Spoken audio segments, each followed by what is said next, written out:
Haleluya, shalom saudara. Shalom. Dimanapun kita semua berada, saudara, jemaat Tuhan dimanapun kita semua berada, saya mau mengajak semua untuk memuji menyembah Dia saat ini.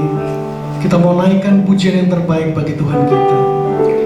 Kita mau balas semua kebaikan Tuhan dengan pujian kita, dengan rasa bersyukur saat ini. Apapun yang terjadi adalah baik dari Tuhan. Dan kami mau sanjung nama-Mu di tempat ini, Tuhan Yesus. Haleluya, haleluya. Terima kasih Tuhan Yesus.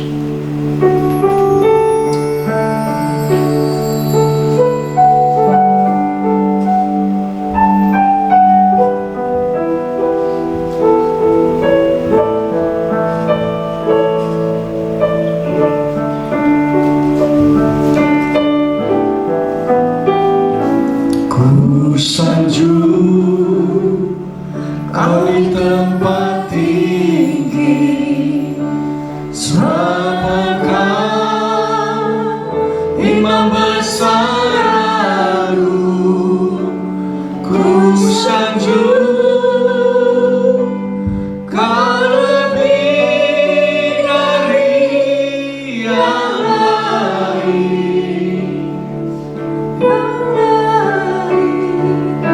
dan ku datang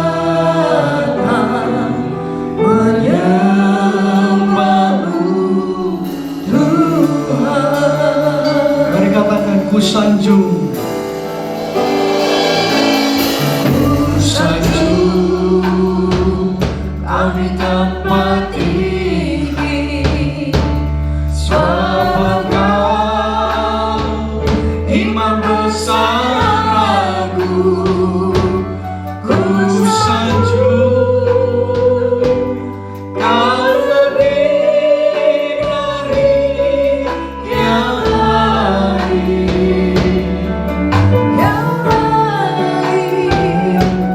dan ku datang menyembah-Mu, Tuhan. Ku sanjung Kau, Tuhan.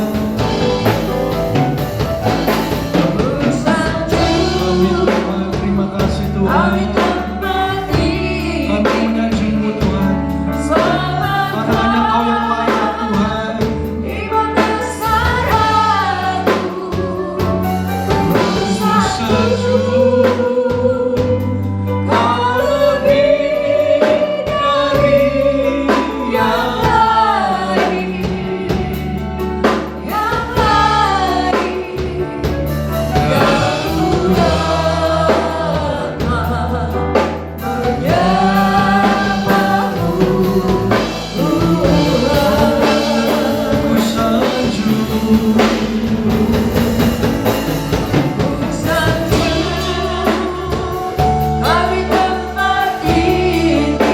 sebab Engkau Imam besar.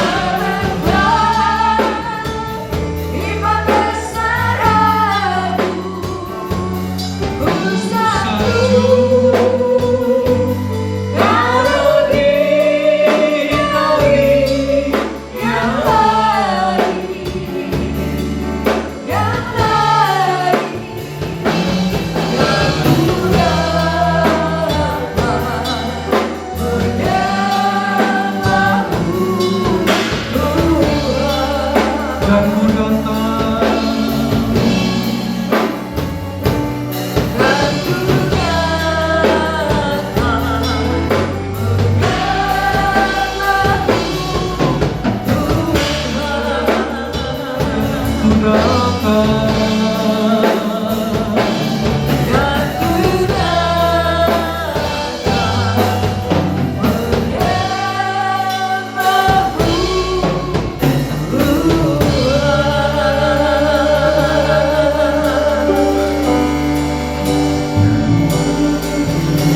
saat Kau masuk ke hadirat-Mu,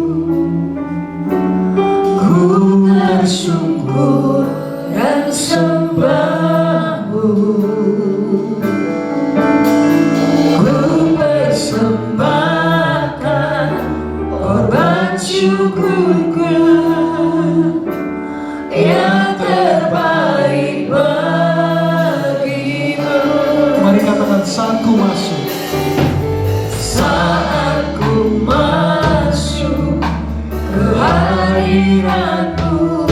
tersungkur Tuhan, ku tersungkur dan sembahmu. persembahkan Ku persembahkan korban syukurku yang terbaik bagimu. Ku bawa korban syukur ke tempat kudus Tuhan. Hatiku limpah dengan syukur, sebab Tuhan baik selamanya. Ku bawa korban syukur ke tempat kudus Tuhan. Hatiku limpah dengan syukur, sebab Tuhan baik. Oh, sebab Tuhan baik. Mari jemaat katakan, saat ku masuk, Saat ku masuk ke hadirat-Mu, ku tersungkur Tuhan, ku tersungkur dan sembahmu. Ku persembahkan korban syukurku yang terbaik bagimu. saat ku masuk, Saat ku masuk ke hadirat-Mu, ku tersungkur dan sembahmu. ku persembahkan Ku persembahkan korban syukurku yang terbaik bagimu.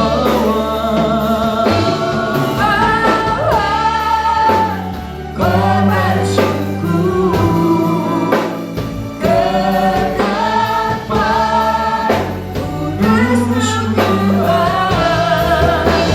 Hatiku limpah dengan syukur, sebab Tuhan baik selamanya.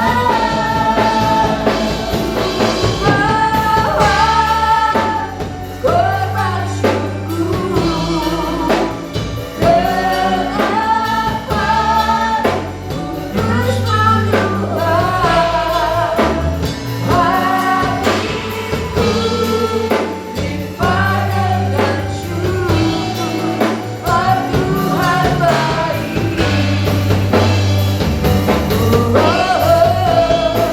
Sebab Tuhan baik.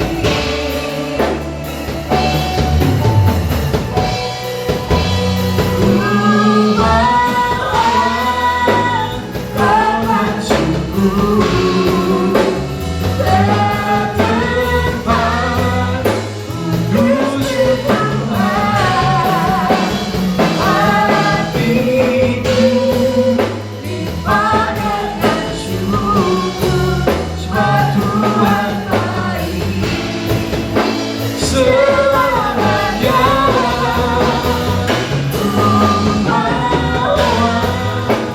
Korban syukur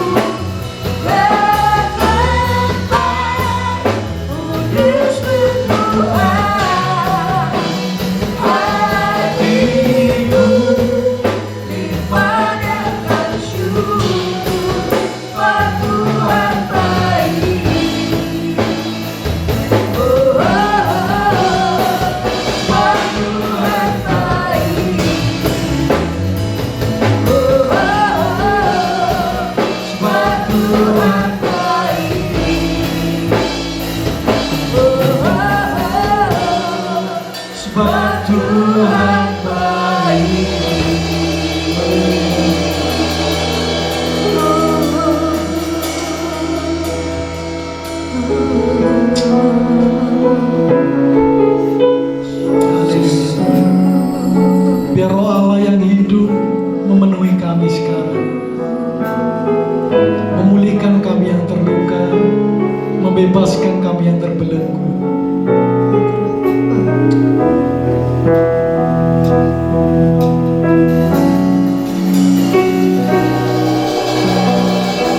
Roh Allah yang hidup penuhiku,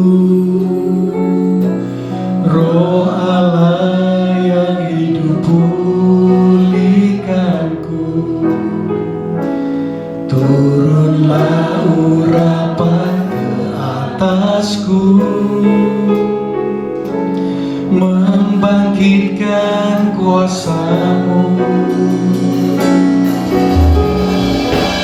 Roh Allah yang hidup penuhiku,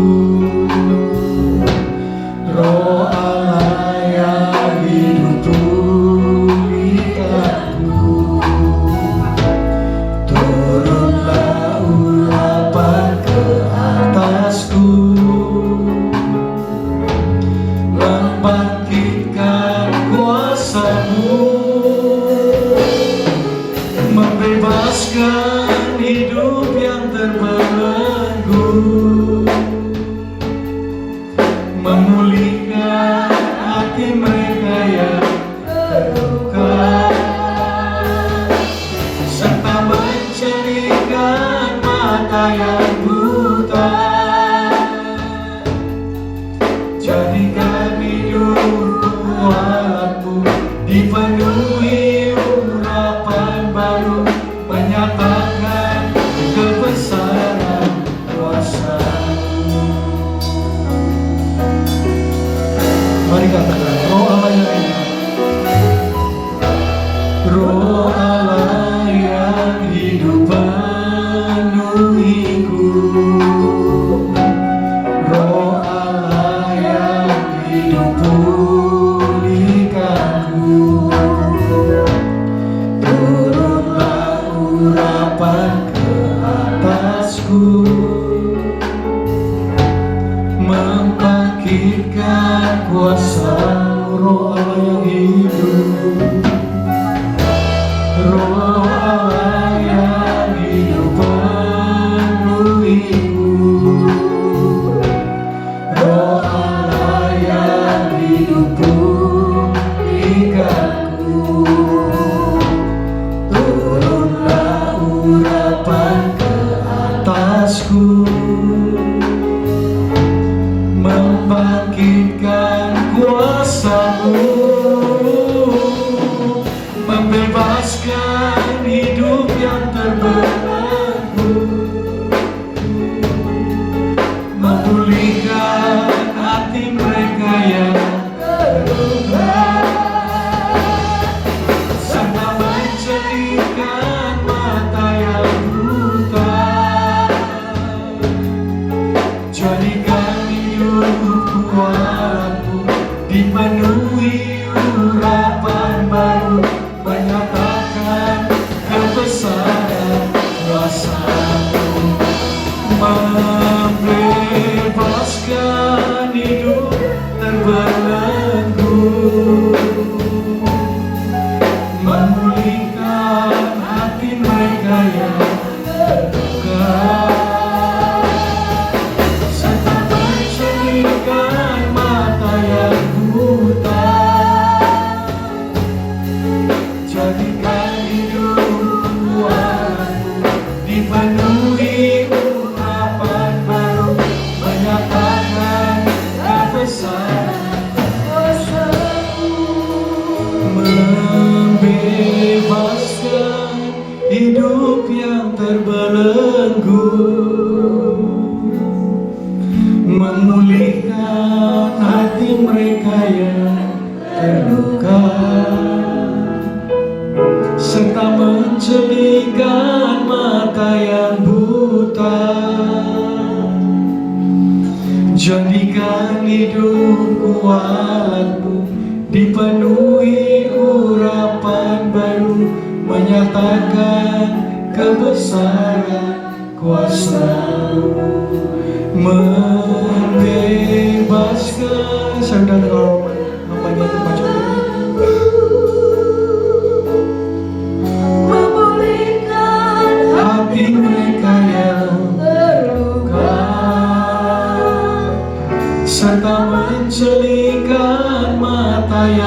hutan.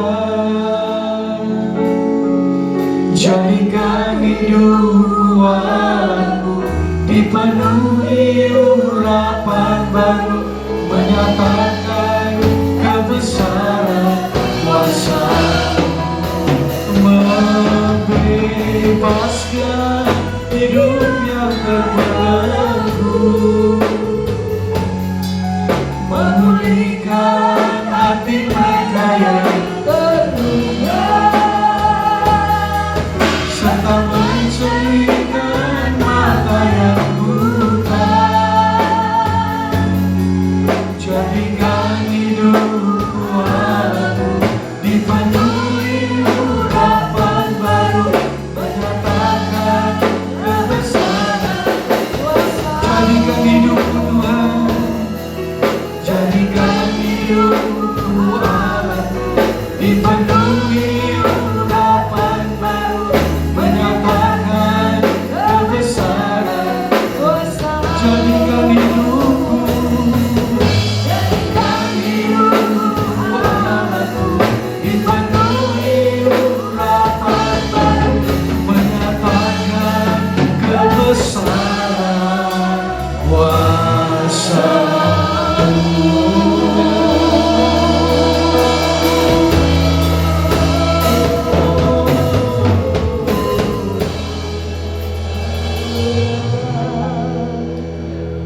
Allah Bapa di surga, kami mengucap syukur. Terima kasih Bapa, Engkau berikan kesempatan kami kembali beribadah bersama-Mu. Meskipun kami terbatas, tapi kami percaya Roh Kudus, Engkau yang bekerja dengan luar biasa, menjamah setiap jemaat-Mu manapun mereka berada. Engkau yang berkarya, Engkau yang berbicara, Engkau yang melembutkan hati kami. Berbicaralah Roh Kudus, nyatakan kepada pribadi lepas pribadi, biarlah urapan-Mu, kuasa-Mu, kasih-Mu melingkupi kami semua. Kebesaran-Mu dinyatakan di tempat ini. Kami percaya kepadamu. Kami melepaskan Roh Kudus bekerja dengan luar biasa. Biarlah hati kami dilembutkan, dipersiapkan untuk menerima setiap kebenaran firman-Mu, untuk kami dapat berkenan di hadapan Tuhan, di hadapan Allah Bapa kami, menyenangkan dan memuliakan Bapa dalam setiap segi kehidupan kami. Terima kasih ya Bapa. Terima kasih Yesus. Terima kasih ya Roh Kudus. Hanya dalam nama-Mu kami mengucap syukur dan berdoa. Amin. Shalom. Salam sejahtera buat kita semua. Puji Tuhan kita bisa kembali mengadakan ibadah live streaming, ya. Saya berdoa untuk semua jemaat dimanapun kau berada, engkau diberikan perlindungan, pemeliharaan Tuhan, penyertaan Tuhan yang sempurna. Kita tahu dengan kondisi COVID ini, ya, itu membuat situasi dan kondisi itu tidak menentu, sehingga kita diperhadapkan dengan masalah-masalah yang di luar perkiraan kita. Sekarang Presiden sudah memberikan wewenang kepada masing-masing kepala daerah untuk memberikan keputusan-keputusannya sendiri, sehingga setiap daerah itu mempunyai kebijakan yang berbeda-beda. Seperti bulan Juli ini di Purwokerto tiba-tiba diadakan PSBB diperpanjang sampai akhir Juli. Ini akan sangat berpengaruh terhadap semua kondisi perekonomian, keuangan itu, sehingga semua berubah, ya. Nah, kondisi-kondisi ini yang tidak pasti, yang kondisi-kondisi yang kita tidak bisa menduga, ini banyak menekan kepada jiwa kita, membuat kita menjadi tidak bisa tenang, ya. Yang dulunya mungkin kita sudah bisa santai, ada sistem semua. Sekarang tidak bisa, ya, karena kebijakannya bisa berubah tiba-tiba. Nah, fenomena ini membuat banyak orang-orang yang tertekan, dan saya lihat akhir-akhir ini banyak sekarang orang dengan usia muda itu sudah meninggal, sudah selesai tugasnya.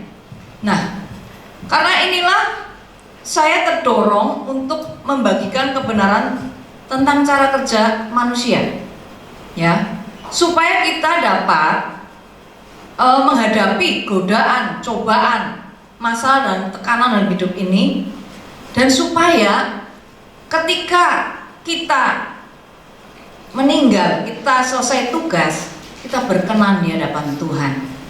Maka tema hari ini yaitu perkenanan Tuhan, ya. Nah, kita baca dulu di dalam ayat Roma 12 ayat 1. Saya bacakan, demikian firman Tuhan.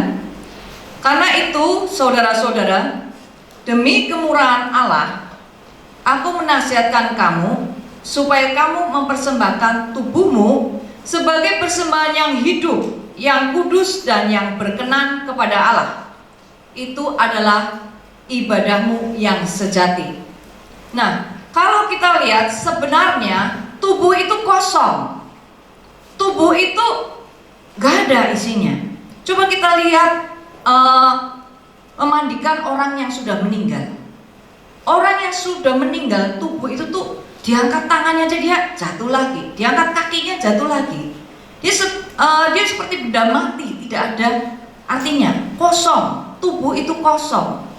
Tapi mengapa Tuhan justru meminta kita mempersembahkan tubuh? Ya. Nah, kita akan baca dulu di 1 Tesalonika 5 ayat 23. Demikian firman Tuhan.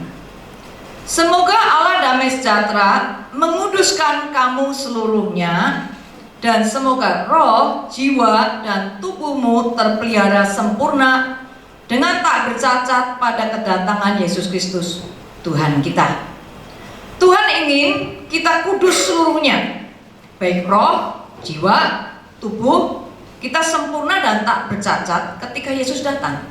Nah, bagaimana caranya supaya kita bisa menguduskan semuanya? Bagaimana caranya supaya kita dapat berkenan di hadapan Tuhan? Kita lihat di dalam 1 Tesalonika 5 ayat 23 tersebut, tubuh kita terdiri dari roh. Dari roh, ini roh kita. Dan roh di sini R-nya kecil, artinya rohnya adalah roh manusia, rohnya kita, ya. Nah, di dalam roh manusia ini ada hati nurani, pewahyuan, dan praise and worship atau pujian penyembahan. Ini roh kita. Kemudian ada jiwa. Setelah roh ada jiwa. Di dalam jiwa ada pikiran, perasaan, dan kehendak. Nah, di dalam roh kita ada hati nurani. Jadi waktu seseorang itu, seluruh dunia, setiap manusia itu diberi hati nurani. Dia terima Yesus atau tidak terima Yesus, hati nurani sudah ada. Jadi sejahat orang apapun, dia tetap punya hati nurani. Masalahnya adalah hati nurani ini berfungsi atau tidak. Ya, contohnya, coba dulu waktu muda, pasti semua pernah sekolah ya. Nah, waktu muda kita pernah nggak tergoda untuk nyontek? Saya pernah dulu ya. Nah, waktu awal nyontek pertama-tama rasanya gimana? Deg-degan, keringet dingin, takut ketahuan. Bener nggak? Yang ketawa ini melakoni. Ya, itu deg-degannya setengah mati. Tetapi kita nyontek, kita lakukan. Nah, sekali Roh Kudus ini, hati nurani kita sudah memperingatkan, jangan. Tapi kita tuh cuek, enggak lah, aku takut dapat nilai jelek, takut dimarahin orang tua, nyontek. Kedua kali tergoda lagi, aduh, belum belajar, belum siap, nyontek lagi. Lama-kelamaan kita jadi akhirnya, susah belajar, gawe contek kan baik. Nah, ketika hati nurani ini memperingatkan terus, kita tidak dengarkan, akhirnya hati nurani ini sudah tidak peka lagi. Di sini sudah tidak berfungsi lagi, dia akan diam, ya. Nah, kemudian di dalam jiwa ada pikiran, perasaan, dan kehendak. Kemudian dalam tubuh ada tulang, yaitu pembentuk tubuh kita. Ada darah, yaitu nyawa kita. Kemudian ada daging. Nah, di dalam daging inilah menempel panca indera, yaitu telinga, hidung, lidah, mata, dan kulit. Nah, cara kerjanya adalah ketika kita melalui panca indera ini, misal ya, melalui hidung kita ke mall, ditawarin parfum, ya. Di sini masuklah informasi, oh baunya wangi, enak nih. Masuklah dalam pikiran kita, mempengaruhi perasaan kita. Tadinya wanita itu nggak pengen beli parfum, tapi perasaannya enak loh baunya, wangi banget. Jadi timbullah mulai perasaan kita suka, barulah kita keluarkan kehendak atau keputusan.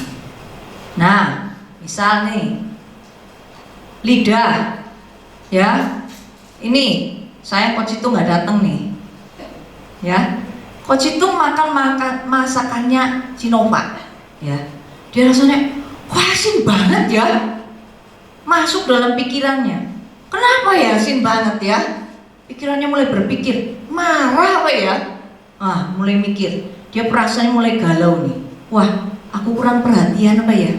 Nah, keputusannya apa? Beliin baju Cinova. Ya. Nah, kemudian bisa melalui mata. Kok Budi lihat Cinani dianterin sama tukang ojek, ya, masuk dalam pikirannya, perasaannya nggak karuan, cemburu.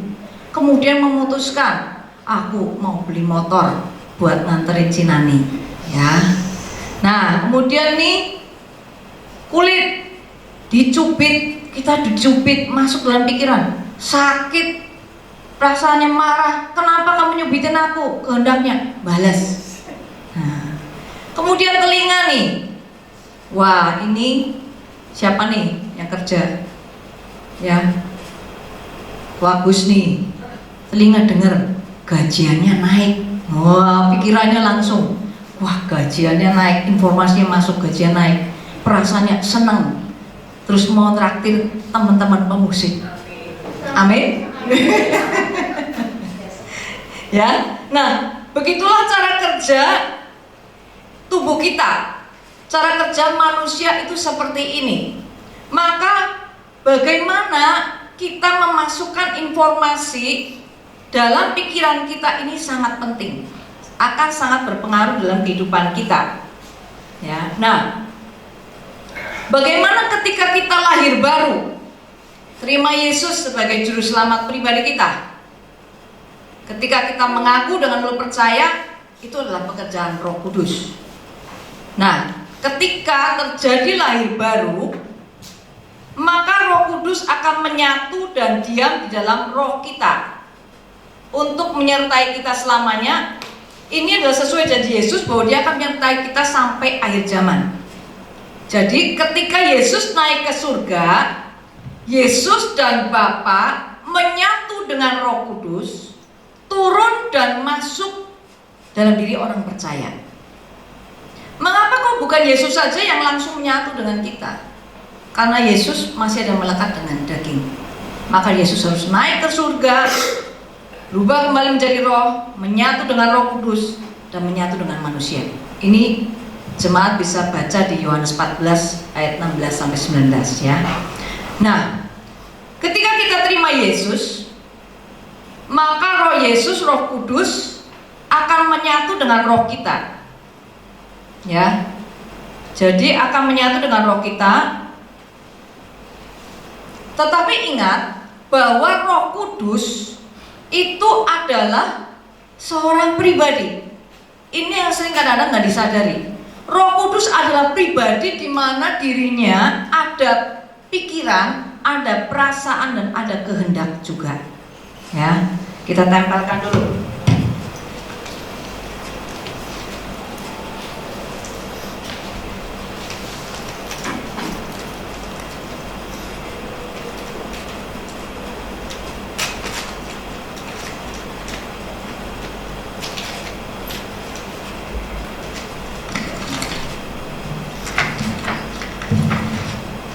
Yang menyatu adalah pribadi Roh Kudus dengan roh kita.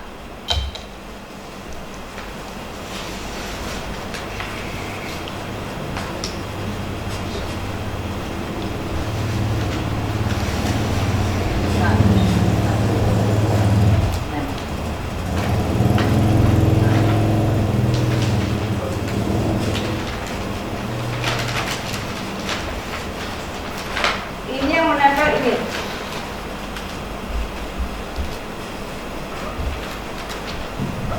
Jadi yang terjadi perubahan adalah di roh kita saja.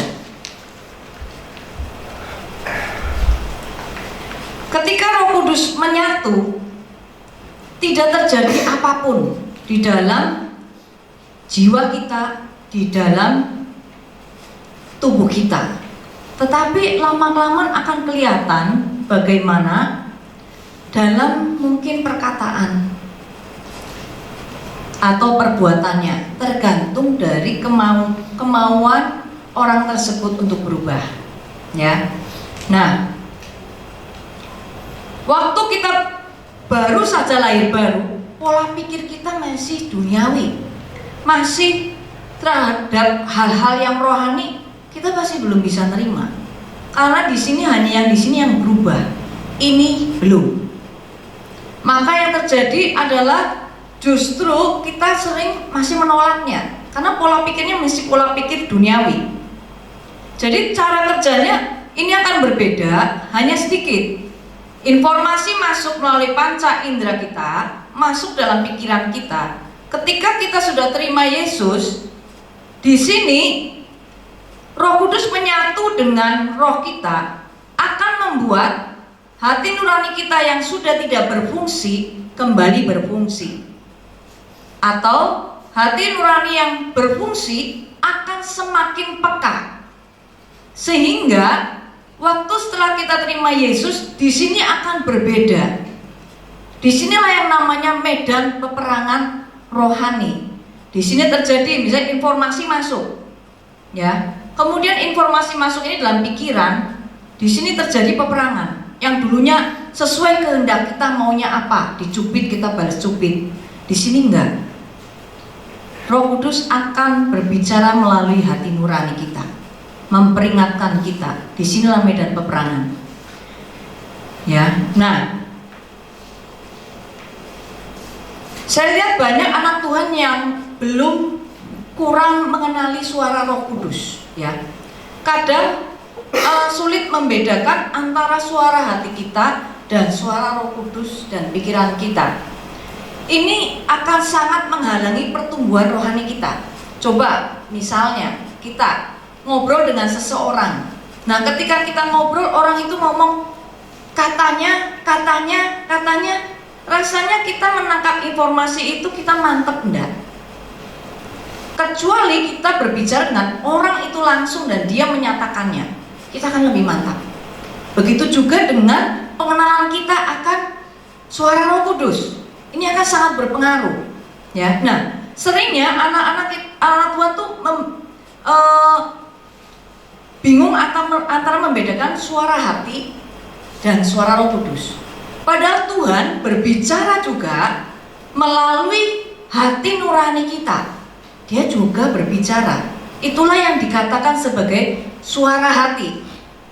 Tetapi Tuhan juga bicara melalui pikiran kita. Nah, disinilah yang kita harus belajar.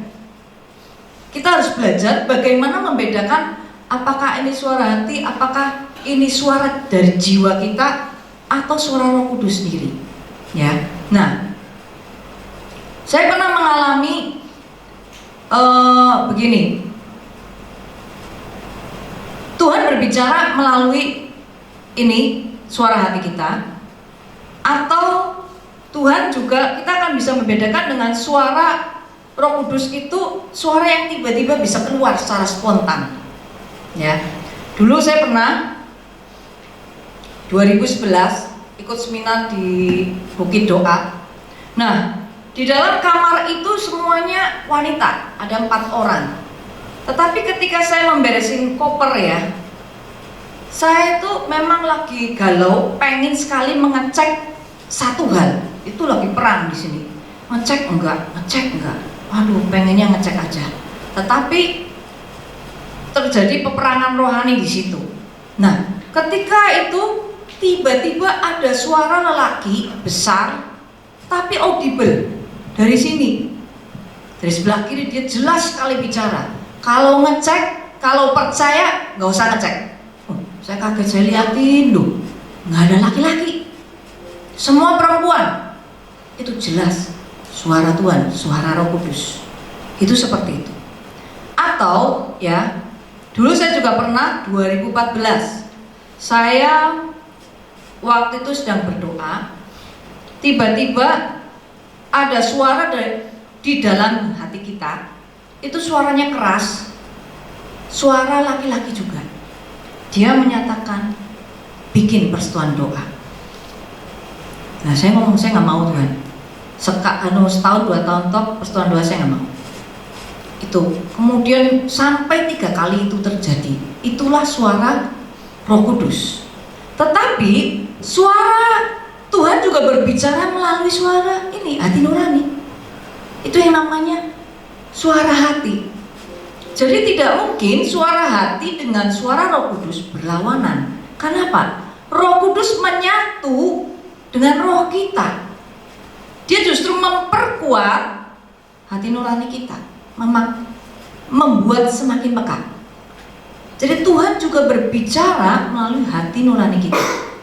Nah, kalau melalui pikiran, suara di pikiran kita atau melalui jiwa itu berbeda lagi. Kalau kita mikir itu daging kita, pikiran kita. Tetapi kalau itu ide tiba-tiba muncul di luar pikiran kita sama sekali, itulah Tuhan berbicara melalui pikiran. Maka semua ini ketika kita mendengar suara, kita harus benar-benar mengujinya. Apakah ini dari keinginan kita, pikiran kita, ataukah dari Tuhan? Ya. Nah, karena pikiran kita masih pikiran duniawi, biasanya kita akan sulit menerima pikiran surgawi. Maka di sini terjadi peperangan rohani.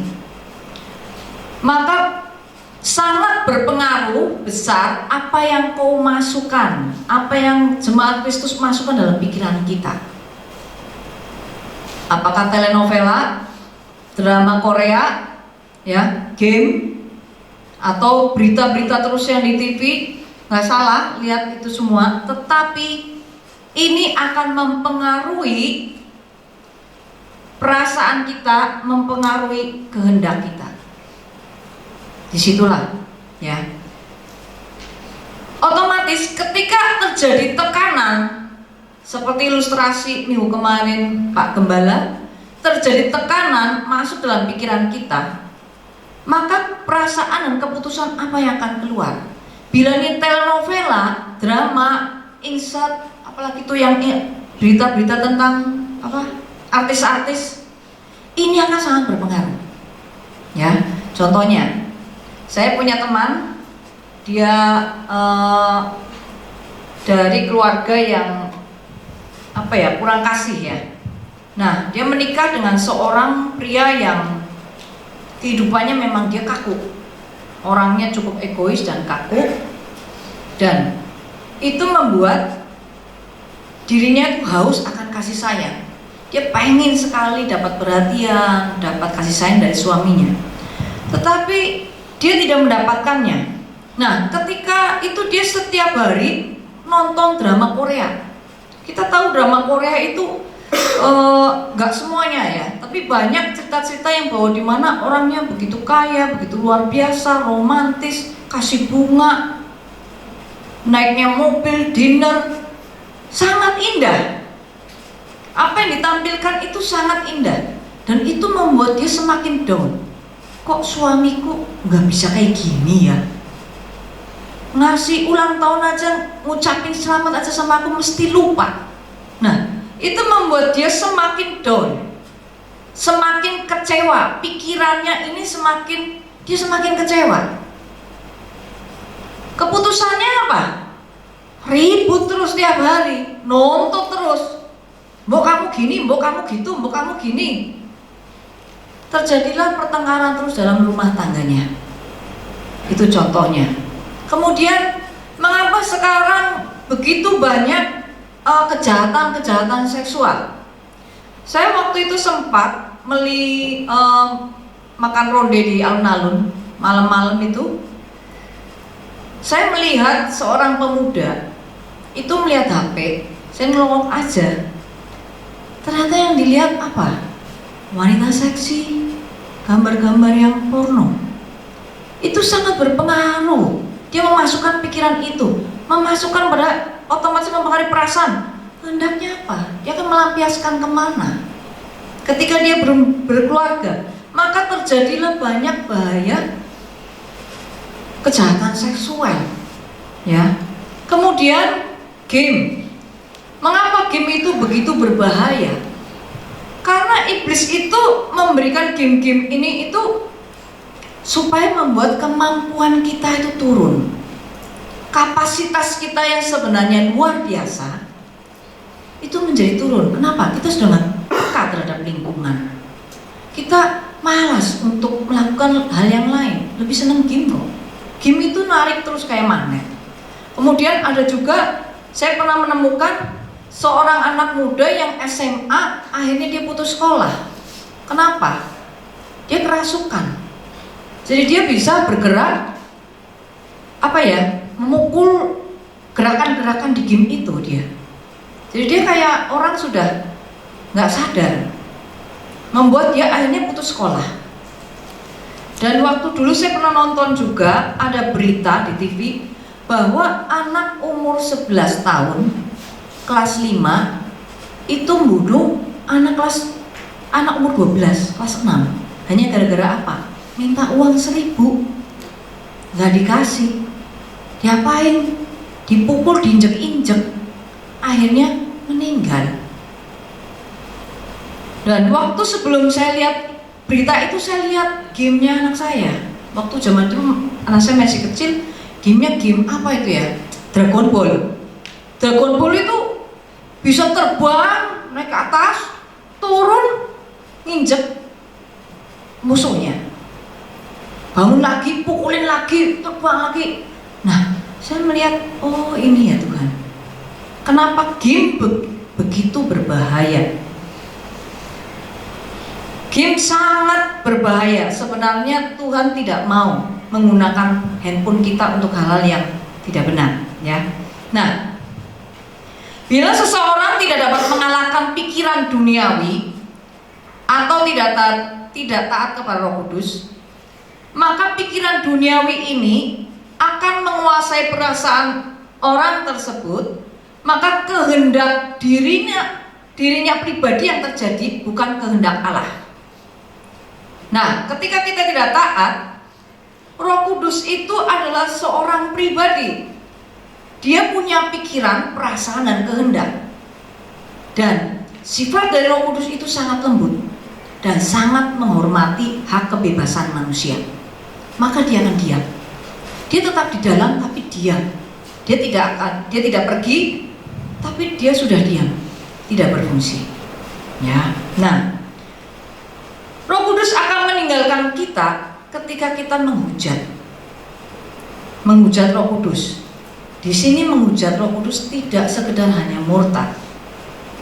Maka kita lihat ada orang-orang yang murtad bisa kembali lagi karena Roh Kudus tidak meninggalkan.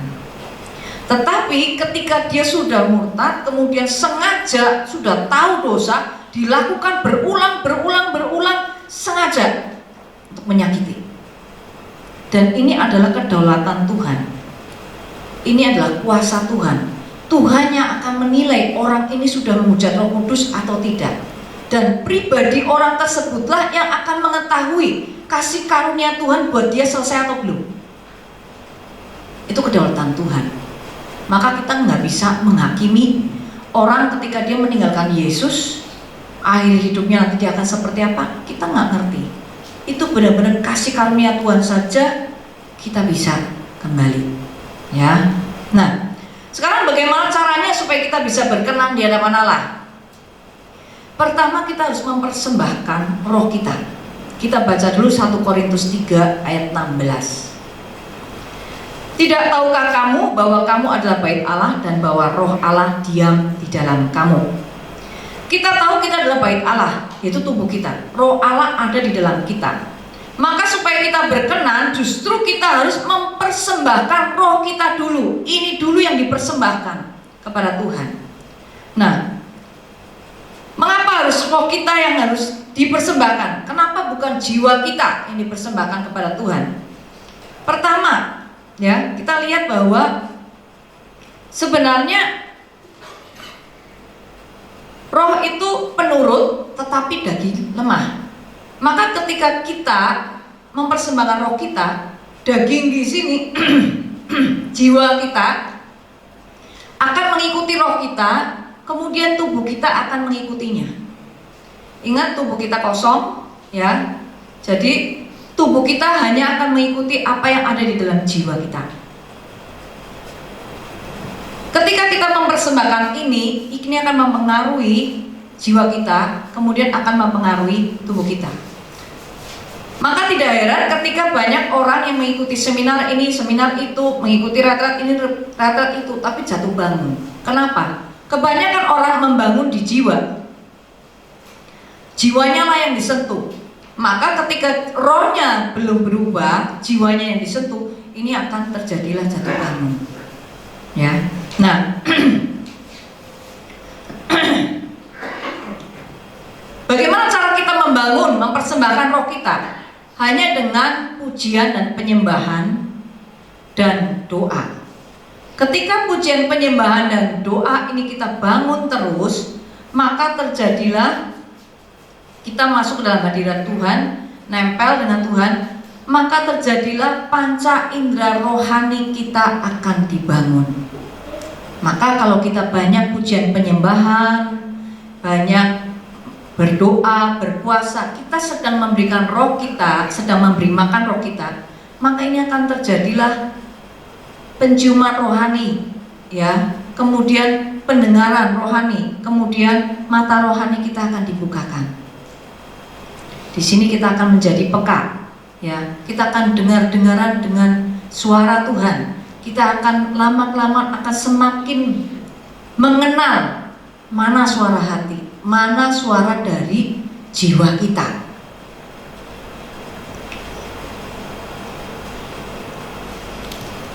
Kemudian yang kedua adalah perubahan akal budi. Roma 12 ayat 2. Janganlah kamu menjadi serupa dengan dunia ini, tetapi berubahlah oleh pembaruan budimu, sehingga kamu dapat membedakan manakah kehendak Allah, apa yang baik, yang berkenan kepada Allah, dan yang sempurna. Pada waktu kita terima Yesus, pikiran kita masih duniawi, masih berpikir dengan cara-cara duniawi. Pikiran duniawi ini tidak mengerti kehendak Allah, malah justru menolaknya. Seperti di Roma 8 ayat 7 dinyatakan begini: sebab keinginan daging adalah perseteruan terhadap Allah, karena ia tidak takluk kepada hukum Allah. Hal ini memang tidak mungkin baginya. Maka untuk kita dapat memahami kehendak Allah, kita terus memperbarui pikiran kita dengan firman Allah.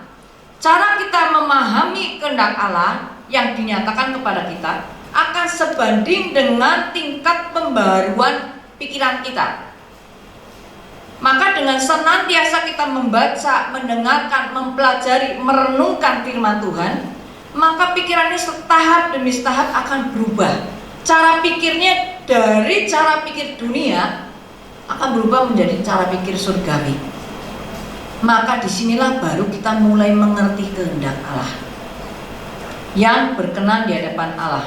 Nah, saya ingin bagikan tentang strategi bagaimana kita bisa menghadapi terhadap tekanan-tekanan jiwa ini. Ya, Tuhan bawa saya untuk belajar terus cara kerja manusia ini. Karena apa? Ini sangat penting ya. Ketika kita menghadapi tekanan jiwa. Dulu saya pernah mengalami ya sakit lambung. Jadi lambung itu mengeras. Lambungnya mengeras. Jadi waktu duduk ganjel. Gak enak sekali, jongkok ganjel. Karena lambungnya itu mengeras. Saya nggak ngerti ini kenapa. Kemudian itu berlangsung berapa hari, saya berdoa terus saya tanya Tuhan, Tuhan apa ini? Kenapa lambung saya nggak enak banget, keras sekali? Nah, ketika berdoa Tuhan nyatakan satu hal, yaitu apa? Karena marah yang saya tidak bisa ungkapkan, saya nggak bisa ngomong, marah, dan itu masuk mengenai tubuh saya, lambungnya jadi mengeras. Nah, ketika saya tahu itu, saya tanya Tuhan bagaimana, apa yang harus saya lakukan? Tuhan satu ngomong, ampuni, doa ampuni. Kemudian setelah seminggu kejadian ini, saya lepas. Setelah saya ngampuni, saya lepas, lambung saya kembali normal. Seminggu kemudian saya bertemu dengan seorang teman, suami istri, ya. Suaminya itu ngalami lambung seperti saya, lambungnya itu keras, dan dia sudah periksa dokter itu ke Jogja, ya, ke Jogja. Dokternya ngomong, kamu normal, nggak ada apa-apa. Dia nggak puas, saya nggak enak lambungnya. Ke Jakarta nemuin dokter, hasilnya sama. Sampai Singapura, dia cek lagi di Singapura. Di Singapura dokternya cuma ngomong apa? Pak, Bapak ini sehat, semua normal, tapi coba Bapak, ini dari jiwa kita, coba kendalikan marahnya. Nah, suami istri ini mulai ngobrol. Nah, ketika saya ketemu mereka, saya ceritakan, mereka cerita seperti itu, saya cerita, oh kamu marah yang kamu tuh sudah nggak bisa marah keluar, dan itu mukul tubuhmu, ya. Disinilah waktu pikiran kita ini akan mukul di daerah sini, di dalam daging kita, efek ke situ. Maka saya bagikan bahwa dia harus ngampuni istrinya. Nah, akhirnya suami istri itu berubah, istrinya mulai berubah, dan suaminya mulai bisa mengampuni, ya. Kemudian berapa tahun yang lalu, ketika papa saya itu mengalami tuli, ya, pada umur sekitar 55-60 dia tuli. Dan kemudian saya mengalami kejadian di mana papa saya mengalami tekanan. Jadi waktu saya SMA, papa saya mengalami kebangkrutan. Jadi tekanan yang luar biasa buat papa saya. Ternyata ketika anak saya SMA, saya pun mengalami hal kolaps juga. Nah, ketika saya mengalami kolaps ini tekanan terhadap jiwa itu sangat besar, sangat luar biasa. Iblis, ya, selalu membawa kita fokus kepada masalah. Inilah strategi iblis. Iblis selalu membawa kita melihat kenyataan yang ada. Iblis mengingatkan kita kepada setiap masalah-masalah yang ada. Itu strategi iblis. Nah, ketika itu terjadi, tekanan-tekanan ini di dalam jiwa kita ini menekan, jantung saya bisa, jantungnya berdetak tuh kencang banget, buanter. Itu kerasa sampai jantung kerasa. Wah, kenapa ya jantungku ya? Kok detaknya itu keras sekali, saya bisa merasakan. Kemudian di sini tegang semua tegang. Sehingga sering sekali sariawan. Kemudian di sini tegang. Saya merasakan di sini bisa tegang, sini semua tegang. Pundak. Kenapa? Karena tekanan. Karena pikiran. Nah, ketika ketika saya pelajari itu, maka saya mulai memahami kenapa bapak saya tuli. Karena tekanan yang begitu luar biasa, ya, dan dia tidak merasakan. Jadi tegang semua, nggak merasakan. Maka aliran darah ke atas, ke otak itu tidak lancar, sehingga gendang telinganya rusak. Itu yang terjadi. Itu yang sering terjadi dalam kehidupan kita tanpa kita sadari. Maka seperti suami saya pun mengalami, dia tiba-tiba pembuluh darahnya pecah. Sama kondisinya. Tekanan masalah, tekanan ini dari jiwa kita, dari pikiran kita, menekan kita, sehingga ini mempengaruhi terhadap peredaran darah kita semua. Maka terjadilah pecah dan meninggal. Nah, inilah yang sering kita nggak sadari. Nah, bagaimana caranya ketika kita mengalami itu? Apa yang harus kita lakukan? Yang kita harus lakukan adalah serahkan kepada Tuhan. Menyerahkan bahwa kita itu tidak mampu. Nah, ketika kita menyerahkan kepada Tuhan, pikiran ini kita akan lebih tenang. Tuhan, biarlah Engkau semuanya yang mengatur kehendak-Mu yang terjadi dalam hidupku. Apapun yang terjadi itu adalah baik buatku. Nah, ketika setiap saya tegang, saya langsung serahkan. Tuhan, aku serahkan. Tegang lagi, serahkan lagi. Seperti pada suatu malam saya terjadi, waktu saya 3 tahun sendiri, terjadi waktu malam-malam itu, iblis itu masukkan banyak sekali, mengingatkan banyak sekali masalah. Masalah ini belum selesai, yang ini bagaimana, yang itu bagaimana, semuanya mentok. Tuhan berikan masalah-masalah, izinkan masalah-masalah, di mana masalah-masalah ini hanya Tuhan yang bisa selesaikan. Pertama, saya ikut seminar online. Ada seminar online itu menjanjikan luar biasa. Wah, saya tertarik. Saya ikut, saya masuk. Tetapi ketika petunjuknya, caranya menjalankan seminar online itu berupa video. Ada berapa video. Nah, setiap video ini saya harus dengarkan 4-5 kali. Saya lihat, harus 4-5 kali. Saya dengerin satu, saya dengerin yang kedua. Tapi di petunjuknya selalu yang pertama 4-5 kali, yang kedua 4-5 kali. Suruh dengerin semua. Saya cuma buka satu kali. Wah, ini mah cuci otak saya. Saya tidak mau, berhenti. Kemudian yang kedua menarik sekali. Janjinya lebih hebat lagi. Ketika saya ikutin, kok saya lihat dia memberikan motivasi dulu, motivasi untuk kita mau bekerja.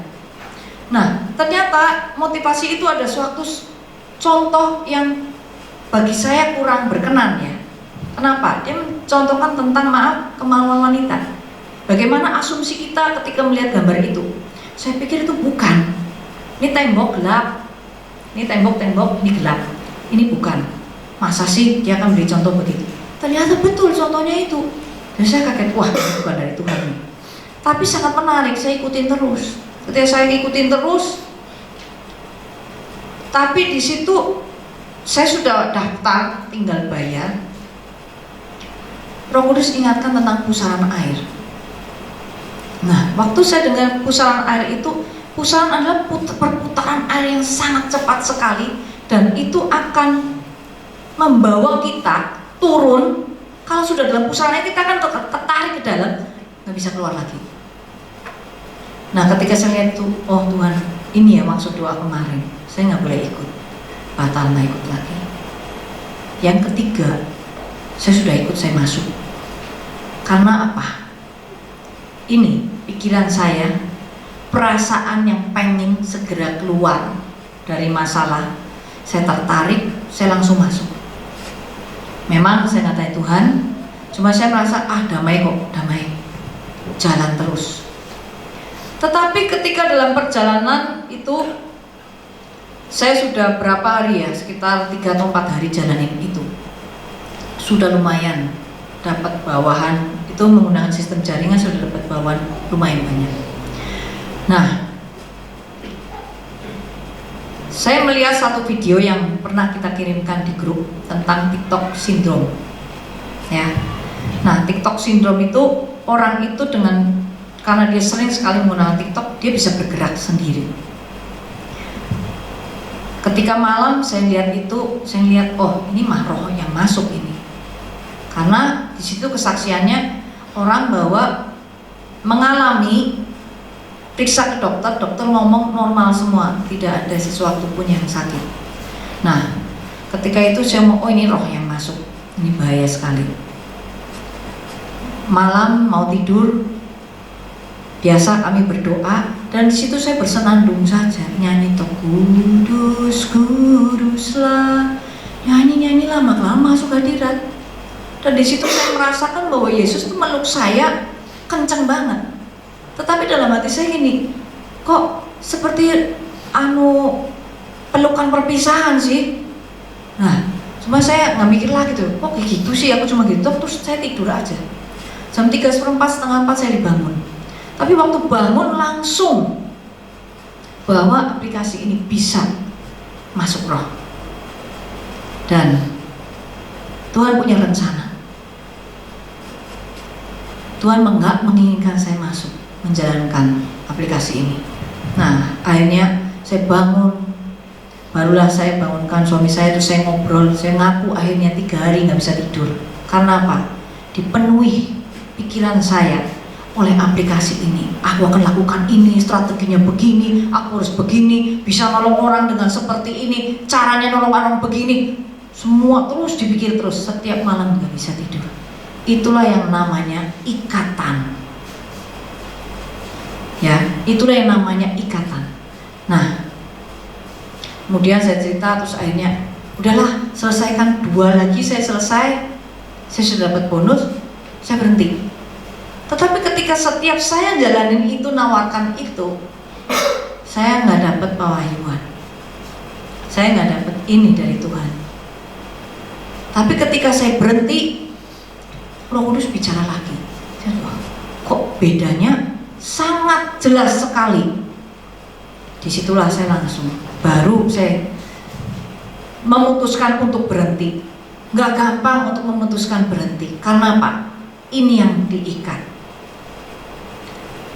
Iblis bekerja mengikat kita di pikiran. Jadi dunia mengikat kita itu di pikiran ini. Yang melepaskan adalah kita.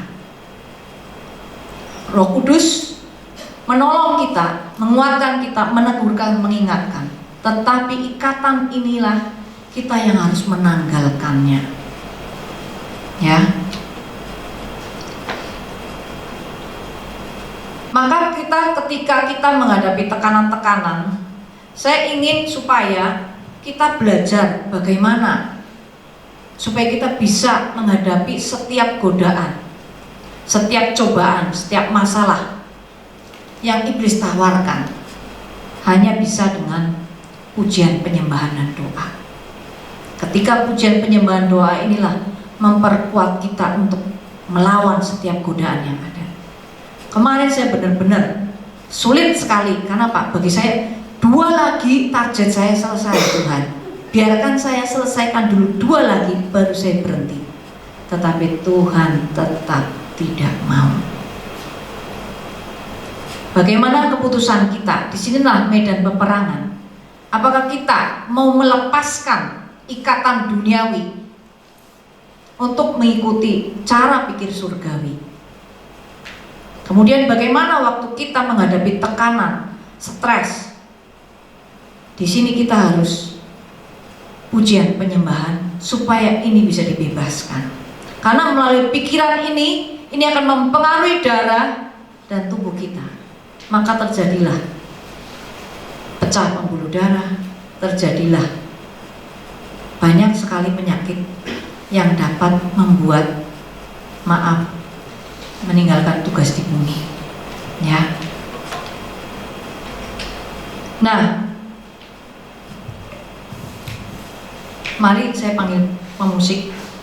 Ada 3 tingkatan orang Kristen, yaitu orang yang percaya Yesus saja, sudah percaya sebagai Yesus sebagai juru selamat, tapi sampai di situ saja, titik sudah cukup.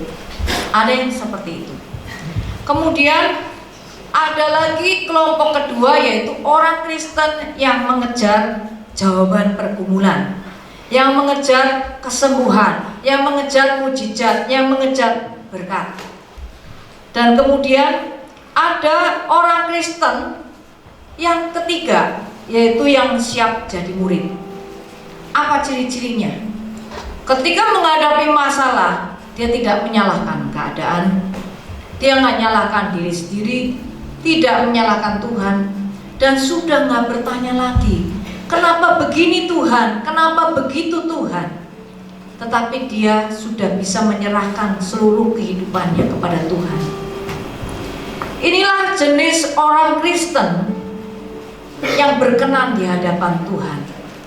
Orang yang benar-benar bisa menyerahkan seluruh kehidupannya kepada Tuhan. Sebenarnya Tuhan ingin selalu menuntun kita melalui pujian penyembahan, melalui roh yang panca inderanya kita semakin peka. Tuhan ingin menuntun kita dalam setiap sisi kehidupan kita. Dalam setiap masalah-masalah yang kita hadapi, Tuhan akan memberikan petunjuk-petunjuknya. Jemaat yang di dalam Tuhan, mari kita renungkan, tipe orang Kristen mana kita ini? Apakah tipe yang pertama, yang hanya cukup percaya kepada Tuhan saja? Ataukah tipe yang kedua, yang mencari jawaban pergumulan, mencari berkat, mencari mujizat?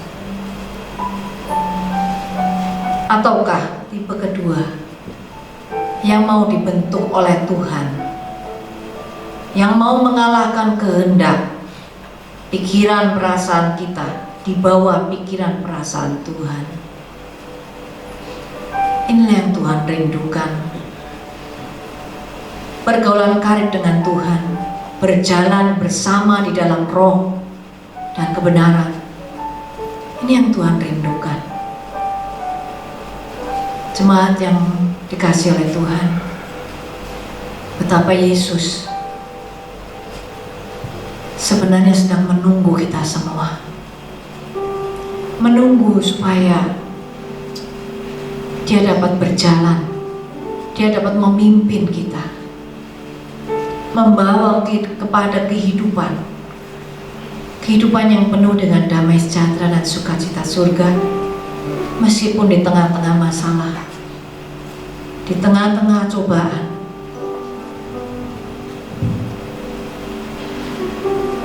marilah kita datang kepada Tuhan.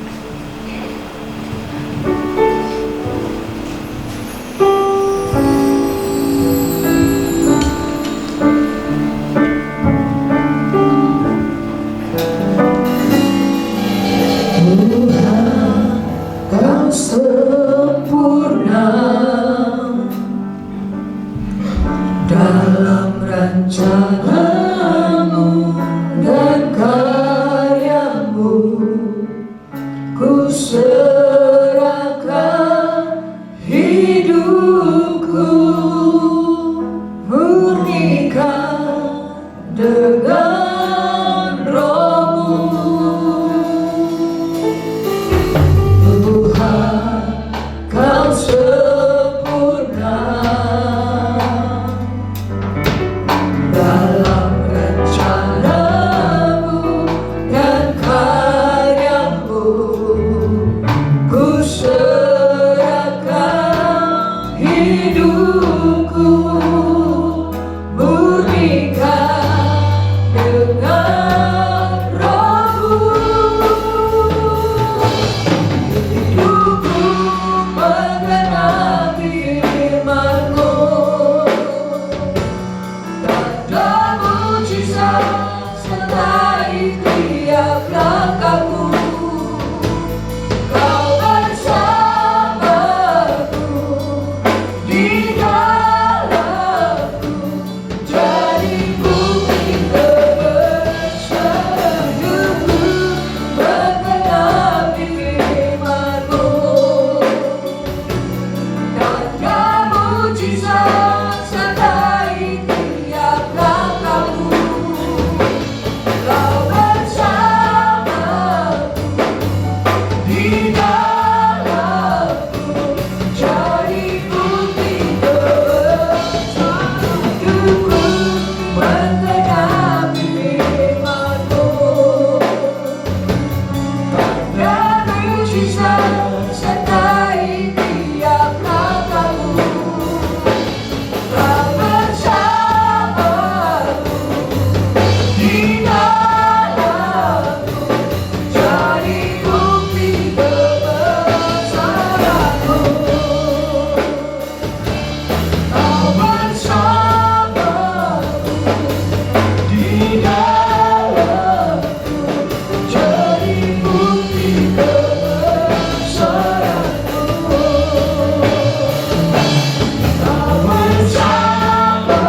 Yesus.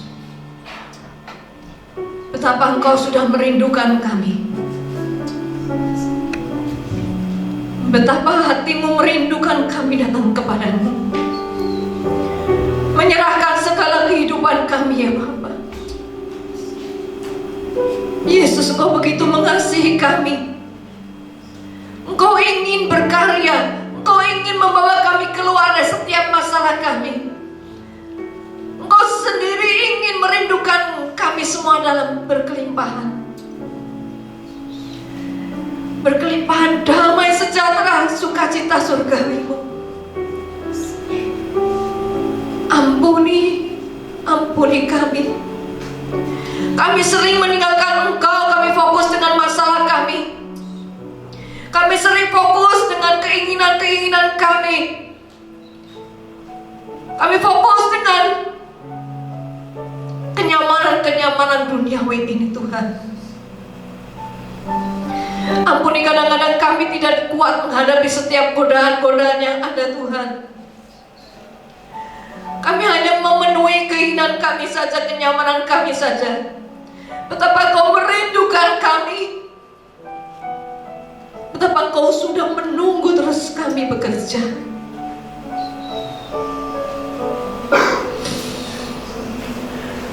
Ya Roh Kudus, berbicaralah, selidiki hati kami, pribadi lepas pribadi. Ikatan-ikatan apa, kenyamanan-kenyamanan apa yang sulit kami lepaskan, keinginan duniawi apa yang sulit kami lepaskan, dosa apa yang kami sulit lepaskan.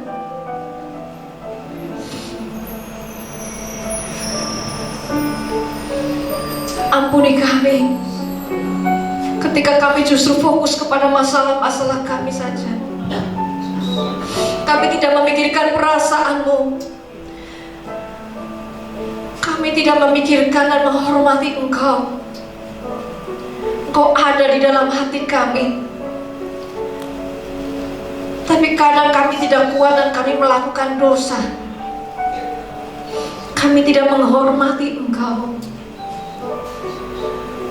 Ampuni kami ya Roh Kudus. Berkaryalah lebih lagi kepada hidup kami ya Roh Kudus. Pimpin hati kami. Buka telinga rohani kami. Buka mata rohani kami. Buka hati nurani kami semakin peka akan suara-Mu. Bahwa kami mempunyai hati yang taat, hati yang tunduk kepada perintah-perintah-Mu. Buatlah kami dengar-dengaran-dengan-Mu ya Roh Kudus. Buat kami mendekat kepada Engkau. Berikan kami roh doa-Mu ya Tuhan. Berikan doa yang menyala-nyala kembali ada dalam kehidupan kami, membakar roh kami, supaya kami terus bertumbuh dan mengenal akan kehendak-Mu, melakukan dalam talenta kami, dalam pekerjaan kami, dalam kehidupan sosial kami, dalam kehidupan kami berkeluarga. Engkau yang menuntun, Engkau yang memberikan petunjuk. Berikan hati yang taat, hati yang setia.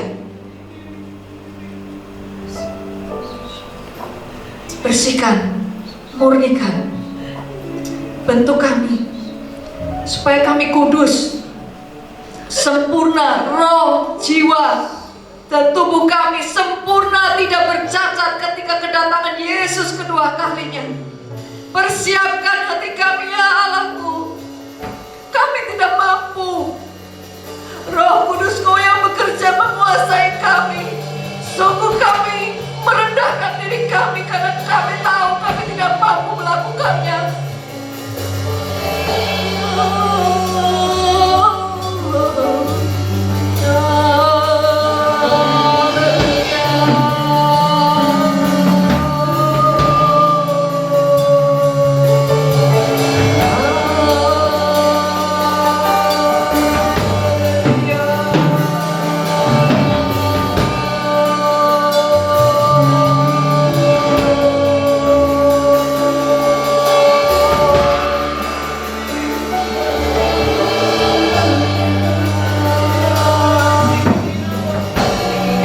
Kudus,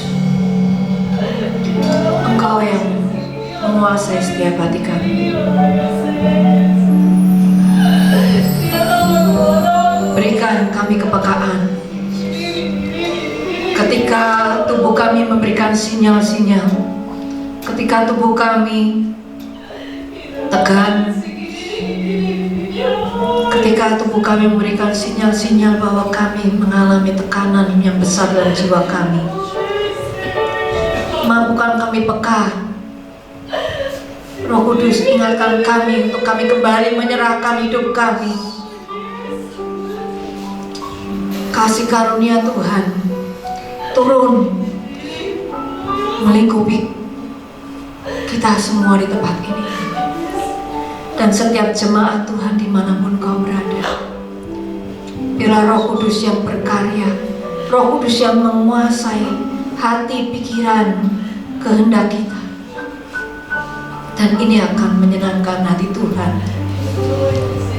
dan ini akan membuat Tuhan berkenan atas kehidupan kita, kehidupan yang dipimpin oleh Roh Kudus. Terima kasih ya Roh Kudus, terima kasih Yesus, terima kasih Bapa di surga. Kami kembalikan kemuliaan hanya bagi nama Tuhan Yesus Kristus. Haleluya, amin.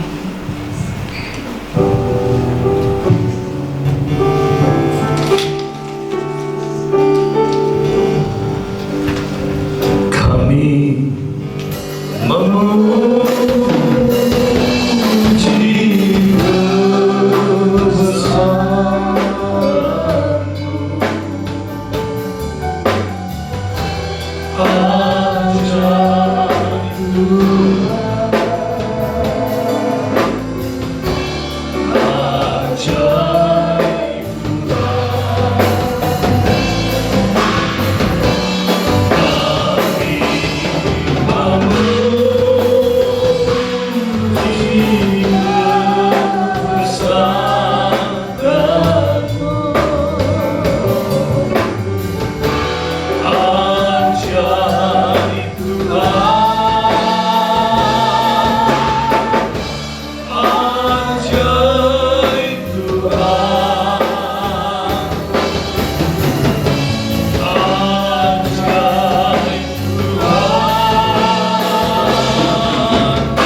semua yang telah mendengar firman Tuhan.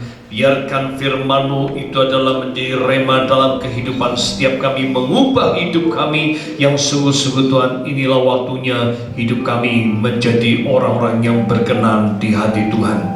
Oleh karenanya Bapa, berkati setiap kami yang ada, setiap kami pendengar akan firman-Mu, setiap kami hamba-hamba-Mu, setiap kami semua Tuhan kami serahkan ke dalam tangan kasih-Mu. Terlebih pada saat ini kami berdoa untuk negara dan bangsa Indonesia ini. Biarkan Tuhan Kau nyatakan inilah waktunya Engkau sendiri memakai setiap gereja-Mu untuk membawa bangsa-bangsa bertobat kepada Tuhan. Inilah kami merindukan Tuhan, lawatan Allah terjadi bagi bangsa ini. Dari pemerintahan kami ini Tuhan, jadikan kami menjadi pemerintah-pemerintah yang takut akan Tuhan.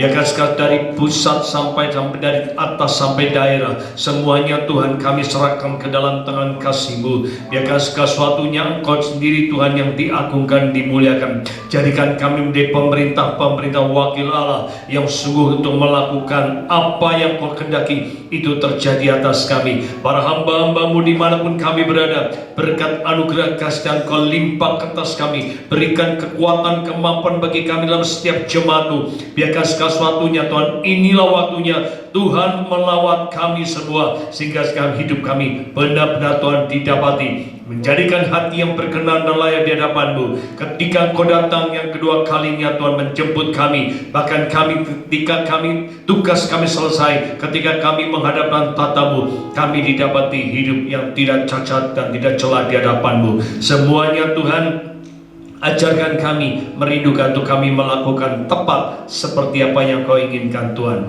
Biarkan pada saat ini kami merindukan Tuhan, lawatan Allah terjadi, pemulihan terjadi bagi kami ketika kami merespon akan firman-Mu. Yang sakit Tuhan sembuhkan, yang susah Tuhan hibur, iman kami yang lemah Tuhan kuatkan, sehingga kami inilah waktunya Bapa, kami persembahkan hidup kami yang terbaik, semua dari Tuhan, dan semua kami kembalikan untuk hormat dan kemuliaan nama-Mu. Pada saat ini jemaat Tuhan dan kita semua yang mendengarkan firman Allah, arahkan hatimu dan terimalah berkat yang datang daripada Tuhan.